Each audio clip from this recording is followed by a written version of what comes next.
Bismillahirrahmanirrahim. Assalamualaikum warahmatullahi wabarakatuh.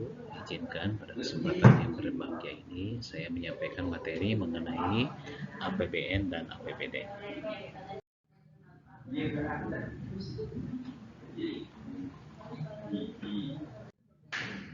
Nah, pengertian APBN. Jadi APBN berdasarkan Undang-Undang RI nomor 23 tahun 2013 tentang APBN tahun 2014 bahwa APBN adalah rencana keuangan tahunan pemerintah negara yang disetujui oleh DPR. Yang kedua, fungsi APBN yaitu sebagai fungsi alokasi, fungsi distribusi, dan fungsi stabilisasi. Tujuan penyusunan APBN adalah sebagai pedoman pendapatan dan pembelanjaan negara dalam melaksanakan tugas kenegaraan untuk meningkatkan produksi kesempatan kerja dalam rangka meningkatkan pertumbuhan ekonomi dan kemakmuran rakyat.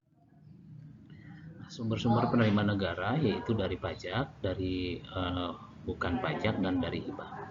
Nah, jenis-jenis pengeluaran ada kewajiban pemerintah yang diakui sebagai pengurangan nilai kekayaan bersih yang terdiri atas belanja pemerintah pusat dan pemerintah daerah.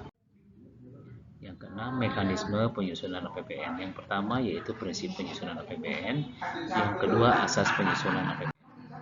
Kemudian yang C, landasan hukum APBN, yaitu ada Undang-Undang tahun 1945 pasal 23 ayat 1, Undang-Undang nomor 1 tahun 94, dan keputusan pemerintah RI nomor 16 tahun 94. Nah, cara penyusunan APBN yaitu yang pertama, pemerintah mengajukan kepada DPR, kalau diterima itu akan menjadi APBN, kalau ditolak itu akan menjadi APBN tahun yang lalu, kemudian dikembalikan untuk dilaksanakan oleh pemerintah.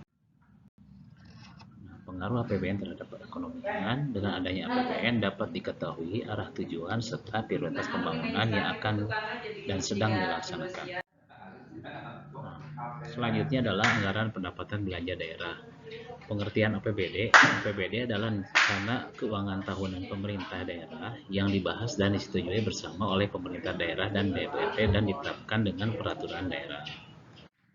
Kemudian fungsi APBD ada beberapa. Yang pertama adalah otorisasi, yang kedua perencanaan, yang ketiga pengawasan, yang ketiga alokasi, yang keempat distribusi, dan yang terakhir adalah stabilisasi. Kemudian tujuan APBD adalah sebagai pedoman pendapatan dan belanja dalam melaksanakan kegiatan pemerintah. Nah, sumber-sumber penerimaan daerah, yang pertama dari PAD atau pendapatan asli daerah, yang kedua dari dana perimbangan, dan lain-lain adalah dari pendapatan yang terdiri daripada hibah dan pendapatan dana darurat. Nah, jenis-jenis pengeluaran daerah. Kemudian yang keenam, mekanisme penyusunan APBD.